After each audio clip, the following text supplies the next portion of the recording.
সবার আগে বাংলাদেশ শুধুই নির্বাচনী প্রচারণা সম্পর্কিত কোনো উদ্যোগ নয়, বিএনপির রাজনীতি, বিএনপির অঙ্গীকার।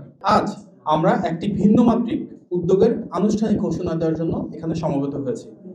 আমরা আনুষ্ঠানিকভাবে সবার আগে বাংলাদেশ উইথ তারেক রহমান শীর্ষক একটি পডকাস্ট আজকে থেকে শুরু করতে যাচ্ছি। এই পডকাস্ট শোয়ে বাংলাদেশ জাতীয়তাবাদী দল বিএনপি চেয়ারম্যান জনাব তারেক রহমান সরাসরি দেশের মানুষের সামনে তার চিন্তা, দর্শন ও ভবিষ্যৎ পরিকল্পনা তুলে ধরবেন। এই আয়োজনে জনগণের সাথে সরাসরি ও নিয়মিত সংলাপের একটি ঐতিহাসিক উদ্যোগ।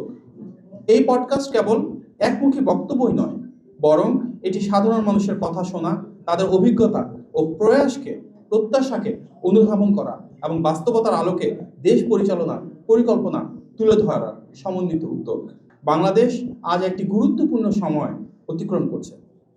নির্বাচনকে কেন্দ্র করে দেশের জনগণ আর কোনো অবাস্তবায়নযোগ্য ফাঁকা বুলি শুনতে চান না, মিথ্যা আশ্বাস প্রত্যাশা করেন না। তারা চান স্পষ্ট অঙ্গীকার, বাস্তব পরিকল্পনা এবং একটি অভিজ্ঞ ও বিশ্বাসযোগ্য নেতৃত্ব। কোকো ও শিয়া বাটারের ইউনিক কম্বিনেশনে তৈরি Natura expert care body lotion স্কিনের ড্যামেজ হিল করে, ত্বক রাখে সফট ও ময়েশ্চারাইজ। লুকিয়ে আর কতদিন, বাই বাই ড্যামেজ স্কিন। জনাব তারেক রহমান এই পডকাস্টের মাধ্যমে সাধারণ মানুষের জীবনের সাথে জড়িত বিএনপির সেই অঙ্গীকারগুলোর কথাই ধারাবাহিকভাবে তুলে ধরবেন। এই পডকাস্টে তিনি বিএনপির ফ্যামিলি কার্ড কর্মসূচির কথা বলবেন, যার মাধ্যমে দেশের কোটি কোটি পরিবারের আর্থিক কিংবা খাদ্য সহায়তা ও সামাজিক নিরাপত্তার ন্যায্য অধিকার নিশ্চিত হবে। তিনি শিক্ষা নিয়ে তার মৌলিক সংস্কার ও উন্নয়নের পরিকল্পনা তুলে ধরতে চাচ্ছেন, যাতে আমাদের সন্তানেরা বিজ্ঞানমনস্ক, মানবিক ও যোগ্য নাগরিক হিসেবে নিজেদেরকে গড়ে তুলতে পারে। এছাড়াও তিনি ধর্মীয় কল্যাণমূলক উদ্যোগগুলোর কথা ব্যাখ্যা করবেন, যেখানে সব ধর্মের মানুষ সমান মর্যাদা, নিরাপত্তা ও স্বাধীনতা উপভোগ করবেন। কারণ আমরা বিশ্বাস করি বাংলাদেশ কারো একার না, এই বাংলাদেশ আমাদের সবার। এই পডকাস্টের মাধ্যমে জনাব তারেক রহমান পরিবেশ রক্ষায় নদী, খাল খনন ও পুনঃখনন সহ পানি ও বর্জ্য ব্যবস্থাপনা নিয়ে তার পরিকল্পনার কথা বলবেন।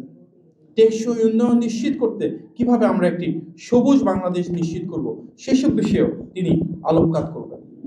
এর পাশাপাশি কৃষক কার্ড নিয়ে আলোচনা করবেন, যার মাধ্যমে আমাদের দেশের কৃষকেরা কিভাবে কৃষি পণ্যের ন্যায্য মূল্যটুকু পান, সহজ শর্তে ঋণ সহায়তা পান, রাষ্ট্রীয় সুরক্ষা পান, এগুলো তিনি তুলে ধরতে যাচ্ছেন। এছাড়াও জনাব তারেক রহমান বিশেষভাবে তার ক্রীড়া ও যুব উন্নয়ন পরিকল্পনা সমূহ জাতির সামনে উপস্থাপন করবেন। কারণ আমরা বিশ্বাস করি তরুণরাই এই বাংলাদেশের শক্তি, তরুণরাই এই বাংলাদেশের সম্ভাবনা, তরুণরাই এই বাংলাদেশের আগামীর ভবিষ্যৎ। সবার আগে বাংলাদেশ শুধুই নির্বাচনী প্রচারণা সম্পর্কিত কোনো উদ্যোগ নয়, বিএনপির রাজনীতি, বিএনপির অঙ্গীকার। আমরা এই দর্শন যে আলোকিত করছি তার কেন্দ্রে আছে দেশ এবং দেশের মানুষের মর্যাদা ও অধিকার প্রতিষ্ঠা। আমরা বিশ্বাস করি এই উদ্যোগ রাজনীতি ও জনগণের মধ্যে যে দূরত্ব সেটা কমাবে এবং একটি সুস্থ ও গণতান্ত্রিক আলোচনার পরিবেশ তৈরি করবে। আমরা মনে করি সব কিছুর আগে বাংলাদেশ, মানুষের আগে কোনো কিছুই নয়। আর সেই বাংলাদেশের কথা উঠে আসবে সবার আগে বাংলাদেশ উইথ তারেক রহমান এই পডকাস্টের মাধ্যমে।